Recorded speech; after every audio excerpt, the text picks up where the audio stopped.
Hello learners, welcome back to our channel Remarkable Studies. आज की video है part 29 हमारे कैश फ्लो स्टेटमेंट चैप्टर की। आज की इस वीडियो में हम सॉल्व करेंगे क्वेश्चन नंबर 20 एक्सरसाइज का टीएस गरेवाल बुक का कैश फ्लो स्टेटमेंट चैप्टर का।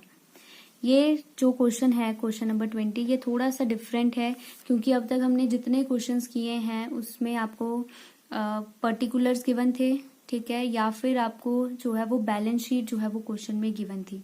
बट आपको इस क्वेश्चन में जो है वो statement of profit and loss account जो है वो गिवन है।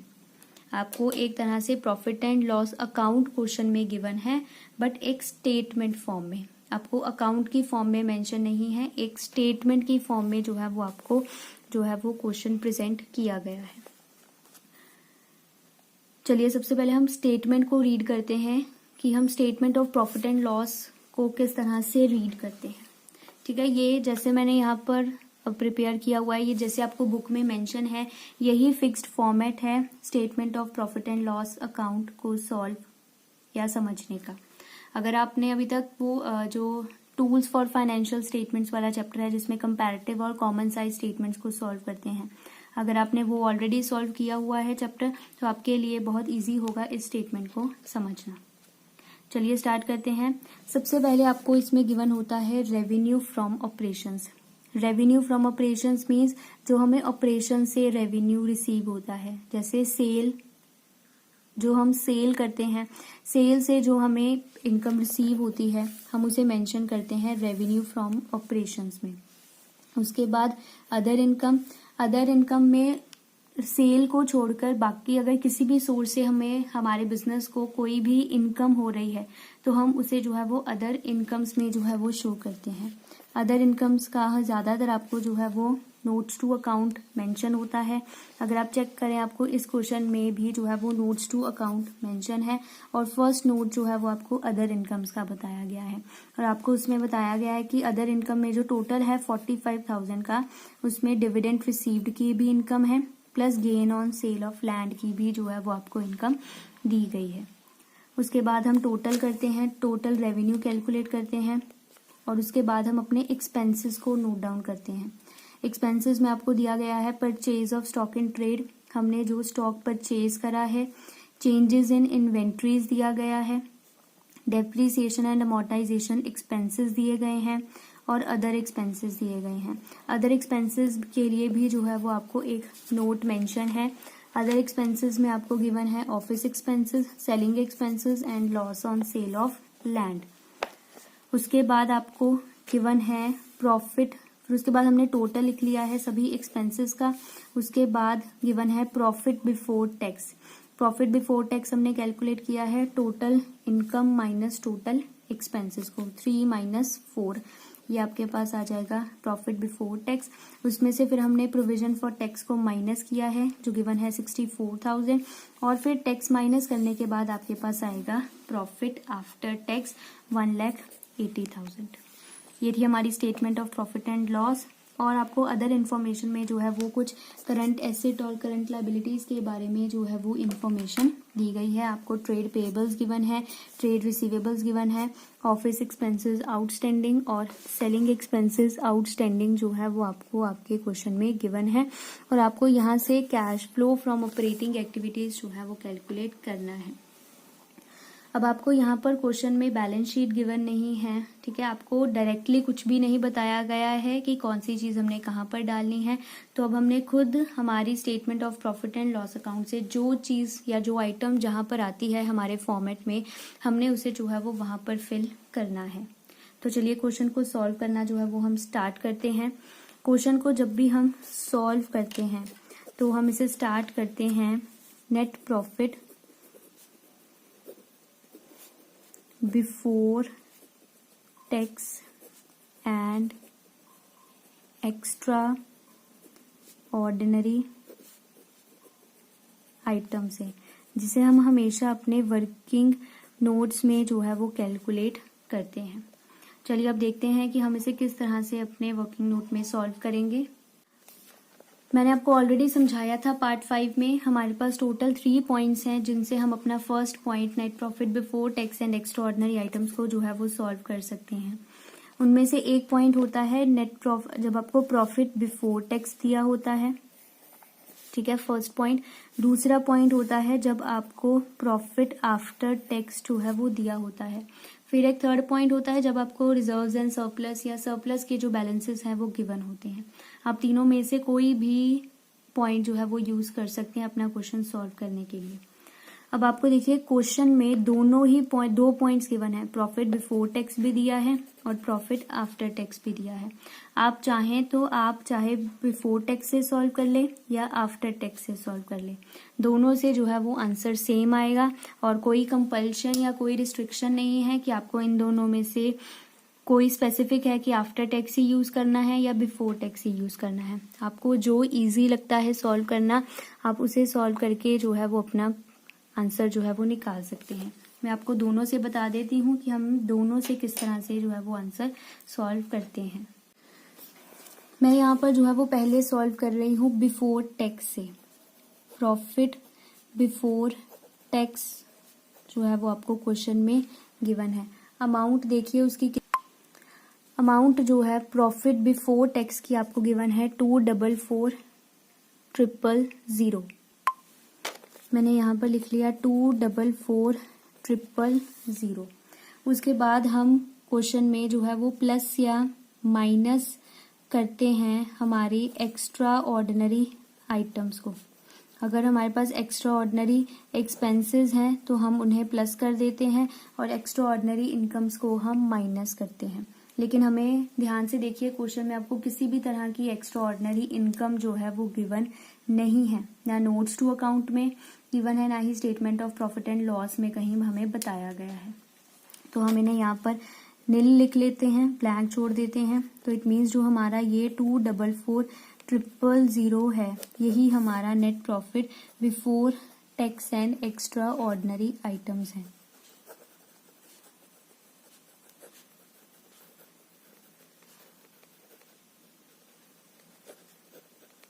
$244,000 आपको इसे यहाँ पर मेंशन कर लेना है एज पर वर्किंग नोट 1, 244,000।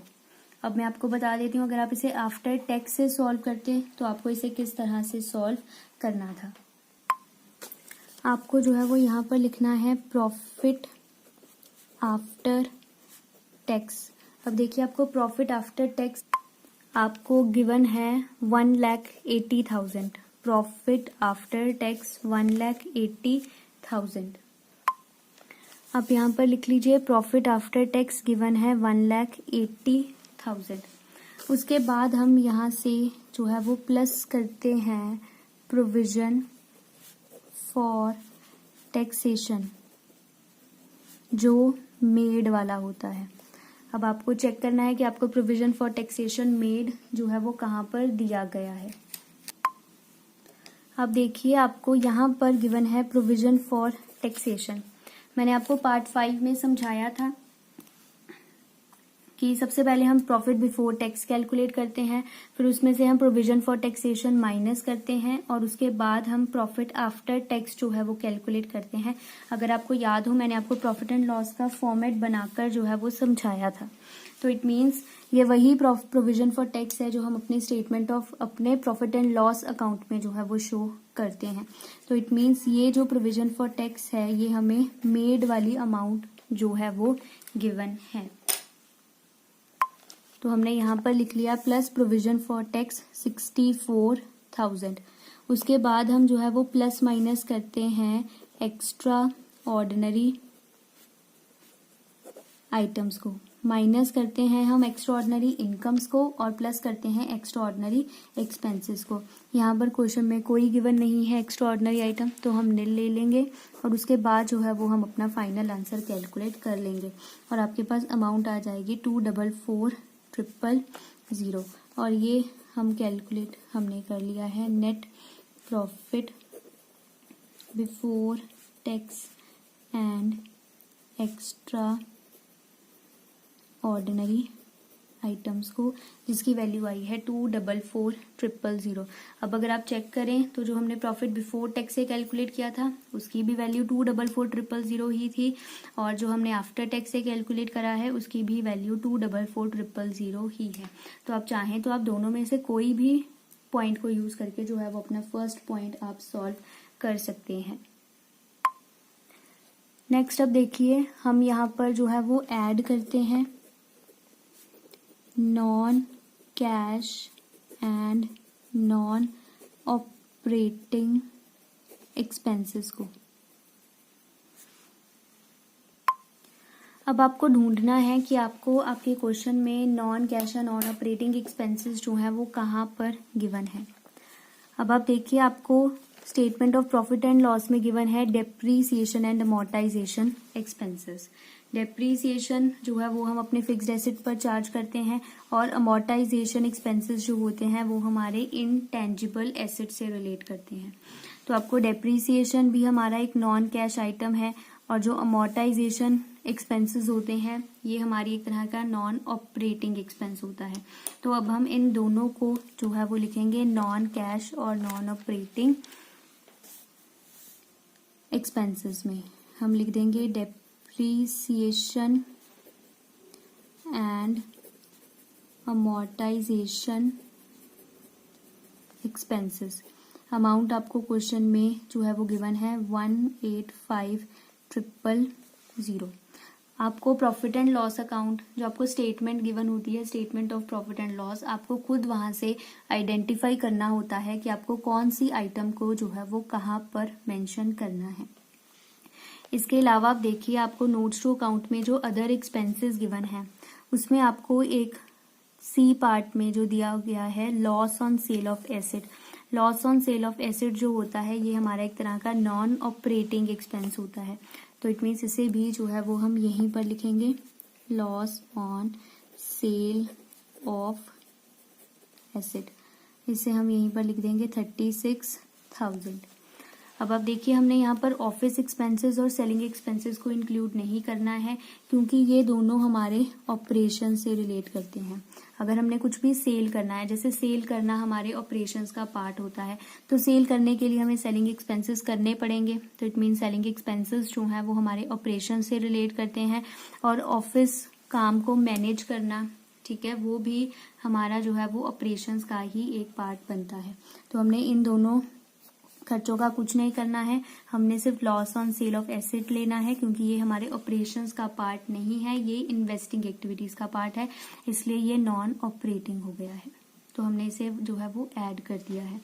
उसके बाद जो है वो हम माइनस करते हैं non cash and non operating incomes को। अब आप देखिए आपको अदर इनकम्स में जो आपको ये नोट्स टू अकाउंट में आपको अदर इनकम का पॉइंट गिवन है उसमें आपको गिवन है डिविडेंड रिसीव्ड और gain on sale of land.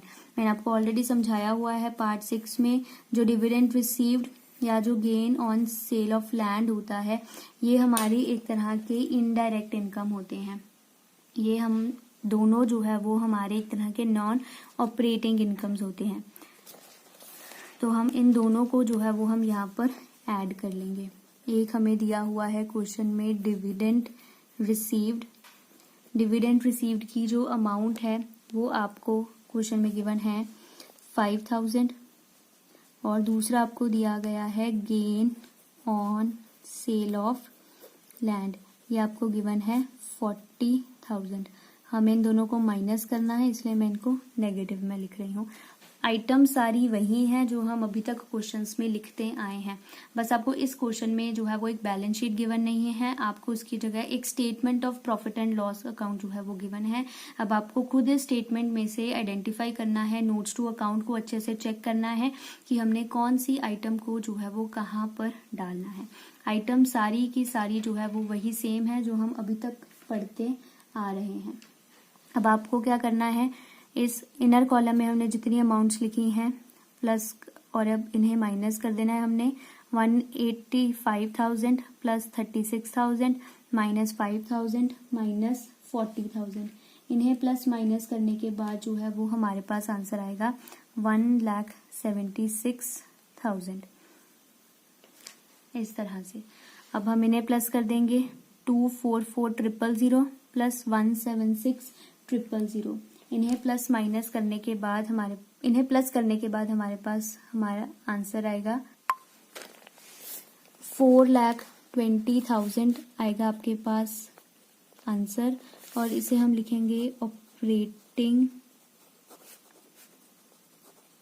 Profit before working capital changes. उसके बाद हम यहाँ पर सॉल्व करते हैं एडजस्टमेंट फॉर वर्किंग कैपिटल। इसमें आपको आपके क्वेश्चन में जितने भी करंट एसेट और करंट लायबिलिटीज गिवन होंगे वो आपको इस यहाँ पर इंक्लूड करने हैं। मैंने ऑलरेडी पार्ट 7 में समझाया है कि हम कौन से करंट एसेट और कौन सी करंट लायबिलिटीज जो हैं वो इस पॉइंट में इंक्लूड नहीं करते हैं। तो आप पार्ट 8 से चेक जरूर करें अगर आपने अभी तक वो पार्ट नहीं देखा है। उसका लिंक आपको मिल जाएगा डिस्क्रिप्शन बॉक्स में, आप वहां से चेक कर सकते हैं। जब भी हम एडजस्टमेंट फॉर वर्किंग कैपिटल को सॉल्व करते हैं तो हम जो है वो प्लस करते हैं डिक्रीज इन करंट एसेट और इंक्रीज इन करंट लायबिलिटी। उसके बाद हम जो है वो यहाँ से माइनस करते हैं increase in current asset and decrease in current liability को। अब आप चेक कीजिए आपको कौन कौन से जो है वो करंट एसेट और करंट लायबिलिटीज क्वेश्चन में गिवन है। अब देखिए आपको क्वेश्चन में एक गिवन है ट्रेड पेबल्स। ट्रेड पेबल्स की पहले वैल्यू थी 278,000, अब हो गई है 2,50,000। इट मीन्स जो हमारे पहले वैल्यू थी 2,50,000, ठीक है, अब हो गई है वैल्यू 278,000। मैंने पहले गलत रीड कर लिया। ये हमारा ओपनिंग बैलेंस है और ये हमारे क्लोजिंग बैलेंसेस हैं। पहले वैल्यू थी 2,50,000, अब हो गई है 2,78,000। इट मीन्स हमारे जो ट्रेड पेबल्स हैं वो यहाँ पर इंक्रीज हो रहे हैं 28,000 से। इन दोनों का डिफरेंस है 28,000। और जब भी हमारी करंट लायबिलिटी इंक्रीज होती है तो हम उसे जो है वो ऐड करते हैं, हम इसे ऐड कर देंगे। उसके बाद आपको क्वेश्चन में गिवन है ट्रेड रिसीवेबल्स। पहले ट्रेड रिसीवेबल्स की वैल्यू थी 415,000, अब हो गई है 452,000। इट मीन्स हमारे जो ट्रेड रिसीवेबल्स हैं वो भी इंक्रीज हो रहे हैं और डिफरेंस है दोनों का 37,000। और जब भी हमारा कोई भी करंट एसेट इंक्रीज होता है तो हम उसे माइनस करते हैं। उसके बाद आपको क्वेश्चन में गिवन है office expenses outstanding. Outstanding means अभी तक हमने पे नहीं किया है, ड्यू बट नॉट पेड। और जो आउटस्टैंडिंग आइटम्स होती हैं वो हमारी करंट लायबिलिटीज होती हैं। पहले हमारी करंट लायबिलिटी थी 5,000 की, अब उसकी वैल्यू नील है। इट मीन्स अब जो है वो करंट लायबिलिटी डिक्रीज हो गई है क्योंकि अब वो खत्म हो गई है। जो कुछ पे होने वाला था वो सब हमने पे कर दिया है। इट मीन्स हमारी जो करंट लायबिलिटी है वो डिक्रीज हो रही है। पहले वैल्यू थी 5,000 की, अब उसकी वैल्यू है नील, कुछ भी नहीं है हमारे पास अब पे करने के लिए। तो इट मीन्स हमारी जो करंट लायबिलिटी है वो डिक्रीज हो रही है, ठीक है। तो जब भी हमारी करंट लायबिलिटी डिक्रीज होती है तो हम उसे जो है वो माइनस करते हैं, ठीक है। पहले थी करंट लायबिलिटी 5,000 की, अब नहीं है, तो इट मीन्स हमारी करंट लायबिलिटीज डिक्रीज हो रही हैं। आगे है सेलिंग एक्सपेंसेस आउटस्टैंडिंग। ये भी हमारी एक तरह की करंट लायबिलिटी है। पहले थी 22,000, अब हो गई है 25,000। ये जो है वो इंक्रीज हो रही है 3,000 से। जब भी हमारी करंट लायबिलिटी इंक्रीज होती है तो हम इसे प्लस करते हैं। जो ये ऑफिस एक्सपेंसेस आउटस्टैंडिंग है इनमें जो हम माइनस करेंगे वो अमाउंट है हमारी 5,000। 5,000 माइनस नील इक्वल टू 5,000। तो हम ये 5,000 जो है वो माइनस करेंगे। चलिए मैंने आपको बता दिया है कि हमने कौन सी आइटम को कहाँ पर लिखना है। अब इन्हें हम फिल भी कर लेते हैं। अब देख सकते हैं मैंने यहाँ पर जो है वो सारी अमाउंट्स को फिल कर लिया है। यहाँ पर मैंने एक आइटम को एक एक्स्ट्रा आइटम लिखी हुई है इंक्रीज इन स्टॉक। चलिए अब समझते हैं ये मैंने जो है वो कहाँ से लिखा है। आपको देखिए statement of profit and loss में दिया गया है change in inventories. Change in inventories means change in stock. हमारे स्टॉक में जो है वो एट द एंड क्या चेंज आया है, स्टॉक हमारा इंक्रीज हुआ है और या हमारा स्टॉक जो है वो डिक्रीज हुआ है। स्टॉक भी जो है वो हमारा एक तरह का करंट एसेट ही होता है, तो हम इसे भी जो है वो अपने वर्किंग कैपिटल में, जब हम एडजस्टमेंट फॉर वर्किंग कैपिटल को सॉल्व करेंगे तब हम इसे भी जो है वो यूज करेंगे। इसके साथ आप देख सकते हैं आपको working notes to account mention है, नोट्स टू अकाउंट 2। अब देखिए आपको नोट्स टू अकाउंट में जो है वो नेसेसरी इंफॉर्मेशन गिवन है। ओपनिंग इन्वेंट्रीज थी 284,000 की और क्लोजिंग इन्वेंट्री है 3 लाख की। अब जस्ट आपको इसे कंपेयर ही करना है जैसे हम सभी करंट एसेट्स को करते ही हैं। पहले वैल्यू थी 284,000 की, अब हो गई है 3 लाख की। इट मीन्स जो हमारी इन्वेंट्री है वो इंक्रीज हुई है। दोनों का डिफरेंस गिवन है 16,000 से जो है वो हमारी इन्वेंट्री इंक्रीज हुई है। जब भी हमारा कोई भी करंट एसेट इंक्रीज होता है तो हम उसे जो है वो माइनस करते हैं, तो हम इसे भी जो है वो माइनस ही करेंगे जब हम अपनी वर्किंग कैपिटल को जो है वो एडजस्ट करेंगे। तभी मैंने लिखा है इंक्रीज इन स्टॉक 6,000। काफी बार जो बच्चे हैं वो ये पॉइंट छोड़ जाते हैं इन चेंज इन इन्वेंट्रीज को मेंशन करना। अब आप कंफ्यूज मत होइए कि हमने जो ये purchase of stock in trade है इसे क्यों नहीं मेंशन किया है अपने क्वेश्चन में। ध्यान दीजिए हमने यहाँ पर स्टॉक को परचेज किया है। स्टॉक मीन्स एक तरह से हमने गुड्स को परचेज किया है और जो गुड्स होते हैं वो हमेशा हमारे ऑपरेशंस का ही जो है वो पार्ट होते हैं। ठीक है, तो हम जो है वो सिर्फ हमारी वर्किंग कैपिटल को जो है वो एडजस्ट कर रहे हैं। अगर इस जो हमने ये स्टॉक परचेज करा है अगर इसमें से कुछ भी हमारा अनसोल्ड बच गया होगा, कुछ स्टॉक रह गया होगा, तो वो स्टॉक इस चेंज इन इन्वेंट्रीज में जो है वो इंक्लूडेड है, तो हम इसे दोबारा से जो है वो यूज नहीं करेंगे। हम सिर्फ ये चेंज इन इन्वेंट्रीज को ही जो है वो यूज करेंगे। हमेशा ध्यान रखें आपको जस्ट इसे कंपेयर करना है। पहले कितना था 284, अब हो गया है 3 लाख, तो इट मीन्स हमारी जो इन्वेंट्री है वो इंक्रीज हुई है 16,000 से। जब भी हमारी इन्वेंट्री इंक्रीज होती है तो हम उसे जो है वो माइनस करते हैं, तभी मैंने यहाँ पर लिखा है इंक्रीज इन स्टॉक 16,000 नेगेटिव में। अब जब हम इन सभी आइटम्स को, वर्किंग कैपिटल की आइटम्स को प्लस और माइनस कर लेंगे, उसके बाद हम अपना फाइनल आंसर लिखना है हमें यहाँ पर आउटर कॉलम में, और यहाँ पर जो है वो हमारा आंसर आएगा 27,000 नेगेटिव का। ठीक है, हमने क्या किया है 4,20,000 में प्लस कर दिया, माइनस कर दिए हैं 27,000 क्योंकि ये नेगेटिव में है। उसके बाद जो है वो आपको अपना फाइनल आंसर जो है वो निकालना है और यहाँ पर आपका आंसर आएगा 393,000 और इसे हम मेंशन करते हैं कैश जनरेटेड फ्रॉम ऑपरेशंस। उसके बाद हम यहाँ से माइनस करते हैं टैक्स पेड। अब आपको क्वेश्चन में टैक्स पेड के बारे में जो है वो कोई भी इंफॉर्मेशन गिवन नहीं थी, बट आपको यहाँ पर मेंशन था प्रोविजन फॉर टैक्सेशन। ठीक है, हमने पहले से मान लिया कि यही हमारा जो मेड है। अब आपको इनकम टैक्स पेड के बारे में कोई इन्फॉर्मेशन नहीं है, तो हम इसे भी जो है वो एज्यूम कर लेंगे कि यही प्रोविजन फॉर टैक्स जो है वो हमारी पेड की भी जो है वो अमाउंट है। जितना हमने इस साल पे किया या जितने की हमने इस साल प्रोविजन क्रिएट करी, उतनी ही अमाउंट का जो टैक्स था वो हमने इस साल पे कर दिया। तो जो टैक्स पेड और मेड की अमाउंट होगी वो दोनों ही होंगे हमारे 64,000। हमने यहाँ से माइनस कर दिया टैक्स पेड 64,000 और उसके बाद हमारे पास जो आंसर आया है वो है 329,000 और हम इसे लिखते हैं cash flow before extra ordinary items. उसके बाद जो है वो हम प्लस और माइनस करते हैं एक्स्ट्रा ऑर्डिनरी आइटम्स को, हम माइनस करते हैं एक्स्ट्राऑर्डिनरी इनकम्स को, सॉरी हम माइनस करते हैं एक्स्ट्राऑर्डिनरी एक्सपेंसेस को और प्लस करते हैं एक्स्ट्राऑर्डिनरी इनकम्स को।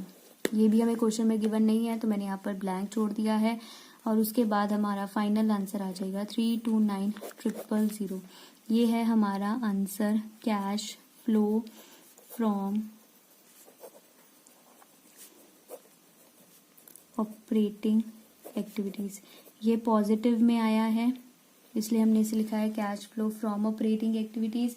अगर ये नेगेटिव में आता तो हमने इसे लिखना था cash used in operating activities. और ये आपका क्वेश्चन जो है वो सॉल्व हो गया है।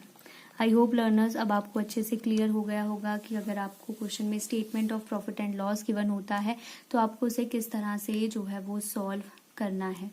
बहुत ही इजी है इसे भी सॉल्व करना, बस आपको अच्छे से स्टेटमेंट को रीड करना आना चाहिए और आपको क्लियर होना चाहिए कि आपको कौन सी आइटम को जो है वो कहाँ पर डालना है, तो आप इजीली जो है ये क्वेश्चन सॉल्व कर सकते हैं। चलिए अब मिलेंगे हम अपनी नेक्स्ट वीडियो के लिए, तब तक के लिए आप चैनल को कर लीजिए सब्सक्राइब, वीडियो को लाइक ज़रूर करें और शेयर ज़रूर करें और मुझे कमेंट सेक्शन में ज़रूर बताएं आपको ये वीडियो कैसी लगी। Thank you.